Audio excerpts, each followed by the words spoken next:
Hello, everyone. May 9th is a significant date, a victory date for the former members of the Soviet Union. That particular date signifies what in the Soviet history is known as the end of the Great Patriotic War. It is not the same thing as the end of World War II. May 9th is the day after May 8th when Germany officially surrendered to the Allied forces. Throughout my childhood, we celebrated the day. All of my grandparents were World War II veterans. Both my grandfathers were highly decorated. So Russia kept up the tradition and celebrated with a big military parade every year. Well, for some reason, this year, the Victory Day parade is going to be scaled back. Oh dear, what happened? The sources are citing the military equipment shortage. Really? What could be possibly causing such a thing? Any idea why Russia is having not enough tanks to rub together to organize a military parade? They're saying that some of the troops and the students from military schools will be participating, but there's not going to be too many of those either because of what they have described the current military situation. And what exactly is the current situation? Oh, yeah. Basically, Russian troops getting slaughtered in the meat grinder at the Ukrainian front. As I already mentioned, for 2 months in a row, Russian military made no progress in terms of the territory and suffered record losses.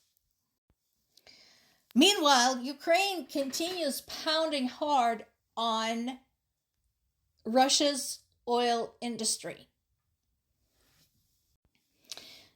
Particularly, they continue targeting the oil refinery in Tuapse, which is on the Black Sea.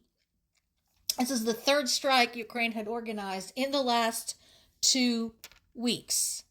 Now, Putin is condemning it as the strike on civilian infrastructure. No. As usual, Ukraine had only targeted the oil refinery, and we talked about while oil refineries and other oil facilities cannot be considered part of the civilian infrastructure because of the relationship between Russia's oil industry and Russia's invasion of Ukraine. Second of all, who should talk? Who is Putin to criticize anyone, and I do mean anyone, for hitting civilian infrastructure? But again, this is part of the campaign to disrupt Russia's oil industry and slash the revenues that are feeding this war. Now, so far, first of all, the refinery has been out of commission since April 16 because of the drone damage to the port, and basically shipping anything has been impossible. In addition, there's been a huge fire on April 20th that is still burning, that is consuming whatever they had there that was consumable, which is a lot if you think about it. So, and basically Putin has been blaming the local government for all of this and provided no support of any kind, either for the repair of the refinery or for the environmental cleanup. So people are basically left on their own to breathe the toxic smoke that is rising from the refinery and deal with the fallout. And again, my question for the people of Russia is, are you okay with this? Now, there have been notes on Telegram. They're saying, oh, we don't care if stones start falling from the sky. At least we're at home and we're protected by Putin. Okay. Well, for now, you have oil falling from the sky. Enjoy your cancer. King Charles did some trolling of the US administration, talking about democracy, talking about NATO. And that was interesting. I have seen some clips from his speech, and it's fun to watch, particularly J.D. Vance's face during this whole thing, because he looks like he had just swallowed a load of shit.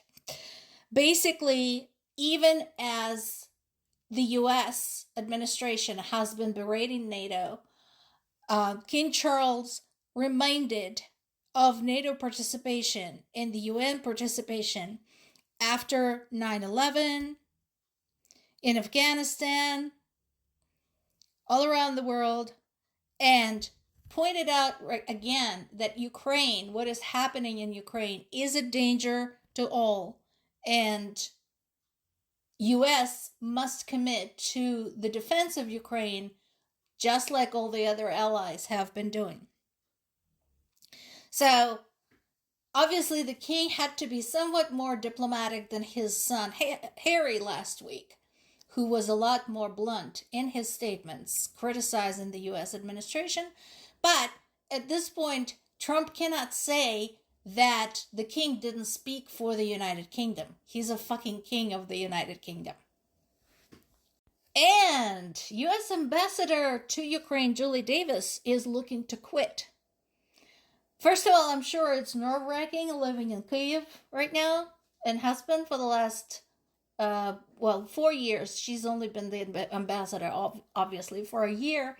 But basically, she too has grown frustrated with the lack of US support for Ukraine and the bias in favor of Russia. Her predecessor had left for the same reason. So, what I am hoping for is that if she has any tea to spill on the Trump-Putin relationship, I hope she does. I hope she takes advantage of the fact that she no longer cares about this job and sings to anyone who will listen.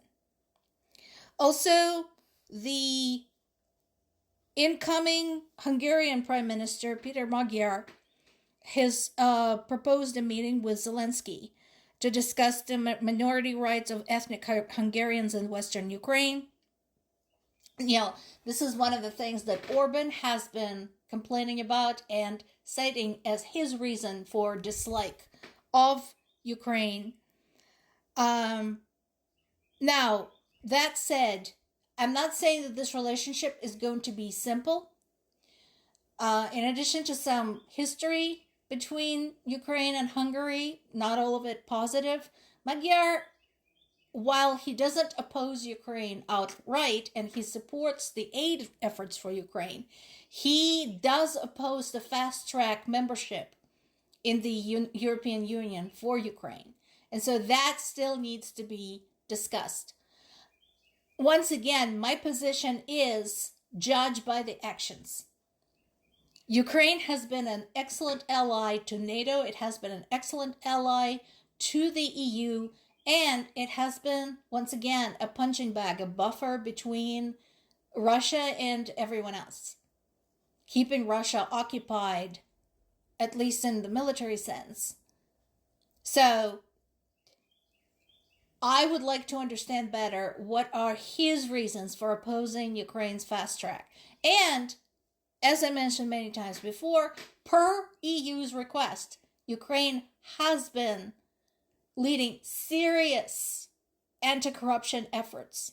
And we have seen those who were involved in the corruption scandals fired very quickly, which is more than we can say about, for example, the United States. So we'll see how that goes. Considering Orban's attitude toward Ukraine, the relationship can only get better. So there is hope for that. More to come.